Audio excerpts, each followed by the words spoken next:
ভোর 5:30 থেকে উঠে সকাল 11টার মধ্যে কিভাবে একা হাতে সমস্ত কাজ গুছিয়ে কমপ্লিট করছি সেটাই তোমাদের সাথে আজকে শেয়ার করব।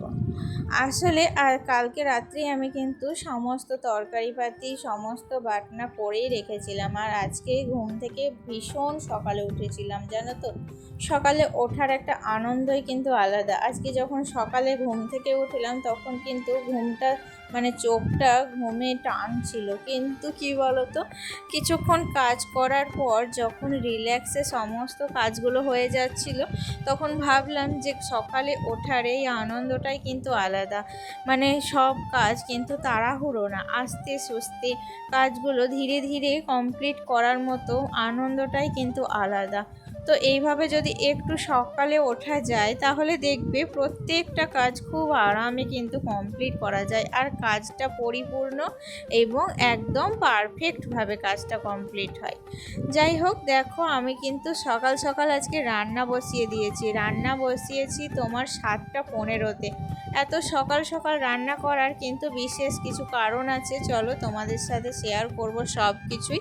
তোমরা দেখতে থাকো আমার ব্লগটা, তোমরা কিন্তু স্কিপ করবে না। এখন সবাই ভিডিও না স্কিপ করেই দেখে, আর তুমি যদি স্কিপ করে দাও ভিডিওটা, মাঝখানে কি করছি কি কথা বলছি কিছুই কিন্তু বুঝতে পারবে না। তাই বলছি স্কিপ না করে ফুল ভিডিওটা দেখো, আশা করছি তোমাদের ভালো লাগবে।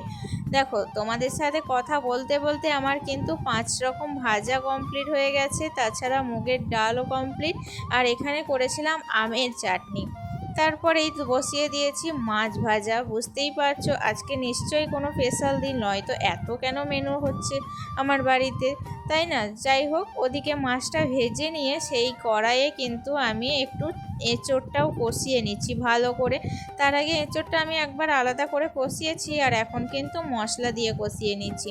আসলে আজকে বানাবো এঁচোড় চিংড়ি, কিন্তু কি বলতো, আগের দিনের মতো না চিংড়ি মাছগুলো অতটাও মোটা সাইজের পাইনি। আজকে একটু কুচো চিংড়ি হয়ে গেছে, তাই জন্য কিন্তু চিংড়ি মাছটা ঠিক বোঝা যাচ্ছে না। যাই হোক, এই কুচো চিংড়ি দিয়েই কিন্তু আজকের এঁচোড় চিংড়িটা আমি বানিয়ে নিয়েছি।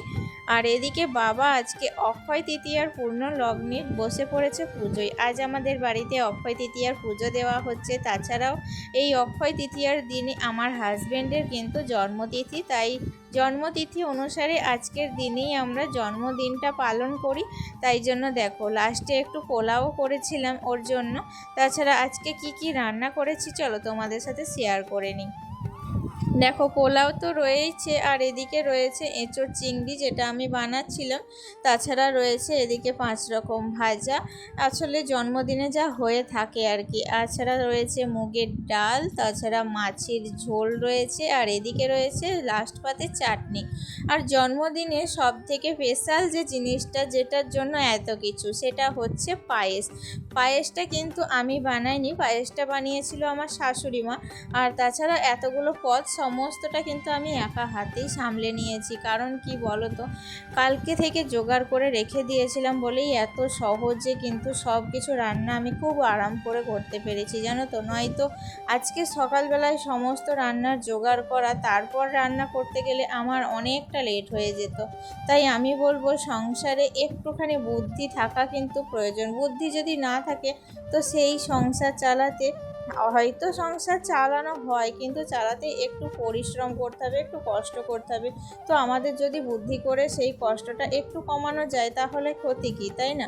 যাই হোক, দেখো এদিকে কিন্তু আমার হাজব্যান্ডের স্নান করতে একটু লেট হয়ে গেছে, ওর জন্য সমস্ত খাবারগুলো বেড়ে রেখে দিচ্ছি।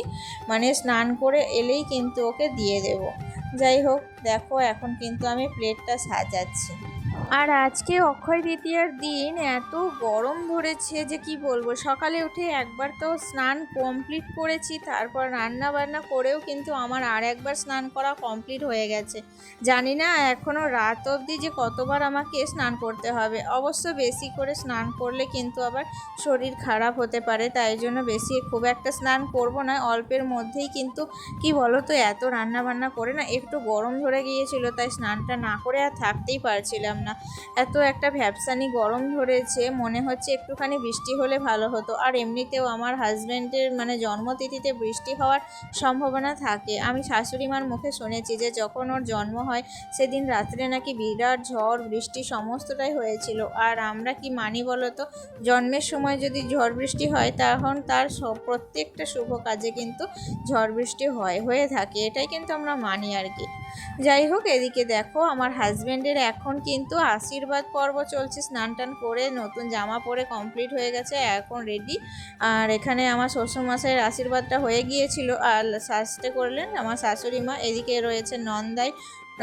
একে একে সমস্ত দিদি জামাইবাবু যারা যারা আছেন আর কি বড়, সবারই আশীর্বাদ নেবেন।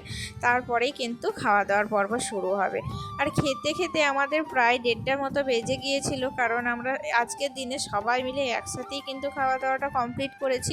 আসলে দেখবে একসাথে খাওয়ার একটা আনন্দই কিন্তু আলাদা, তাই না? যাই হোক, দেখো সবারই আশীর্বাদ পর্ব চলছে। আর এদিকে আমার ছেলেকে এত করে ডাকলাম যে বললাম এদিকে আয় বাবার সাথে একটা ছবি তোল, কিছুতেই না ও আসতে চাইলো না। যাই হোক, ওকে তো আর জোর করলাম না, যদি আবার বেশি করে জোর করি না তাহলে কান্নাকাটি করতে লাগবে, তখন কিন্তু আনন্দটাই ভেস্তে যাবে। তাই জন্য ওকে আর জোর করলাম না। ও কিন্তু ঘরে ওর মতো খেলাধুলা করছে। তোমাদের একটাই দুঃখ, মানে ওকে কিন্তু তোমাদের দেখাতে পারলাম না। ওকেও আমি স্নান টান করে নতুন জামা পরিয়ে দিয়েছি। আর আমরা এখন সবাই মিলে খাওয়া দাওয়া করবো। এদিকে হাজব্যান্ডকে খেতে দিয়ে দিয়েছি, ও ফোনে কার সাথে কথা বলছিল তখন। যাই হোক, তাই জন্য ছবিটা আসেনি, পরে কিছু ছবিও তুলে নিয়েছি। আর এখন দেখো কিন্তু খেতে শুরু করে দিয়েছে। তো ওর খাওয়া মানে শেষ হলেই কিন্তু আমরা সবাই মিলে খাবো, তারপরে একটু রেস্ট নেব, তারপরে আবার রাত্রিবেলায় বিরাট আয়োজন আছে। চলো তোমরা দেখতে থাকো, তোমাদের সাথে কিন্তু আস্তে আস্তে সব কিছুই আমি শেয়ার করবো। আর আজকের ভিডিওটি কেমন লাগছে তোমাদের অবশ্যই কিন্তু তোমরা আমাকে কমেন্ট করে জানিও, তোমাদের কমেন্ট আমার একান্তই প্রয়োজন। যাই হোক, এখন চলে এসেছি ফাইনালি একবারে সন্ধেবেলায়। দেখো এখানে কিন্তু একটু কীর্তন মানে হরিবাসরীয় একটু আয়োজন করা হয়েছে। যাই হোক, দিদি এখানে কিন্তু দেখো এখন পুজোর জোগাড় করতে ব্যস্ত। এত কিছুর মধ্যে একটা কিন্তু দুঃখের খবর আছে। তো হঠাৎ করেই আমার শ্বশুরমশাই বিকেলের পর থেকে না এত অসুস্থ হয়ে পড়ে গেছে। দেখো কোথাও কিন্তু তাকে দেখতে পাওয়া যাচ্ছে না, কারণ তিনি আর উঠতেই পারেনি, একেবারে শুয়ে পড়েছে প্রচুর পরিমাণে। হঠাৎ করে কোথা থেকে এত জ্বর চলে এসেছে গায়ে, কি বলবো। তো বাবা আর উঠতেই পারলেন না। তো এত আনন্দর মধ্যে কিন্তু কোথাও যেন একটু মনটা খারাপ হয়ে গেল। কিন্তু এই যে লোকগুলোকে বলেছি, নিমন্ত্রণ করেছি, এত বড় একটা কাজের আয়োজন করেছি, আয়োজনটা তো কমপ্লিট করতে হবে। সেই জন্য কিন্তু মনটা খারাপ থাকলেও শক্ত করে মনকে সমস্ত কাজ কিন্তু হাসি মুখে করে যেতে হচ্ছে। কিন্তু বাবার উদ্দেশ্যেই কিন্তু এই কীর্তন দেওয়া, কারণ বাবাই বলেছিল, বাবার একটা শখ ছিল যে বাড়িতে একটু হরিবাসরীয় নাম হবে, কীর্তন দেবে। তাই জন্য কিন্তু এত কিছুর আয়োজন। তো হঠাৎ করে বাবাই অসুস্থ হয়ে পড়ায় আমার হাজব্যান্ডেরও মনটা খুব খারাপ, এমনকি আমাদের বাড়ির সকলেরই মনটা খারাপ। যাই হোক, আমার আজকে আর একটা ননদ এবং ভাগ্নি এসেছিল। তো অন্যান্য ননদদেরকেও সবাইকে বলা হয়েছিল, কেউ তেমন একটা আসতে পারেনি। সামনেই তো ভোট আসছে, তার জন্য কিন্তু তারা কেউই আসতে পারেনি। তো আমার এই ননদটা এসেছে। এই ননদটা কিন্তু প্রত্যেকটা কাজে কিন্তু আসে, যতই হোক চেষ্টা করে। যাই হোক, দেখো এখন কীর্তন কিন্তু চলছে। আর কীর্তন চলছে মানে আমি এখানে ছেলেকে নিয়ে বসে আছি, বাইরে একটু ফিরফির করে হাওয়া দিচ্ছিল, জানো তো, খুবই ভালো লাগছিল প্রকৃতির হাওয়া। আসলে কি বলো তো, সারাদিন এই ফ্যানের হাওয়া খেয়ে খেয়ে না প্রকৃতির হাওয়ার একটু কিন্তু আলাদা মাধুর্য। সারাদিন তো আমাকে তোমরা দেখতেই পাওনি, দেখো শুধু কাজই দেখাচ্ছিলাম। এখন চলো, দেখতেই পাচ্ছ একটা নতুন নাইটি পরে নিয়েছি। আর এই যে আমরা সানসেটে বসে আছি, আমি, ছেলে আর ননদ। যাই হোক, আমি কিন্তু কি বলবো মানে নাইটিটাই পরেছি, আর কিচ্ছু ড্রেস চেঞ্জ করতেই পারিনি। কি করে পরবো, এত গরম লাগছিল না, মনে হচ্ছে ড্রেসটা চেঞ্জ করবো না। এমনকি নিজের মানে একটু সাজসজ্জাও কিছু কমপ্লিট করিনি, জানো তো। তো এইভাবেই দেখো আজকের দিনটা আমরা সুন্দর করে কাটালাম, সকাল থেকে রাত অবধি। আর এখন কিন্তু প্রায় 10টা মতো বেজে গেছে, খাওয়া দাওয়ার পর্ব চলছে। আর এরপরেই কিন্তু সবাই মিলে একটু শোবো। আজকে তাহলে এই পর্যন্তই, টাটা।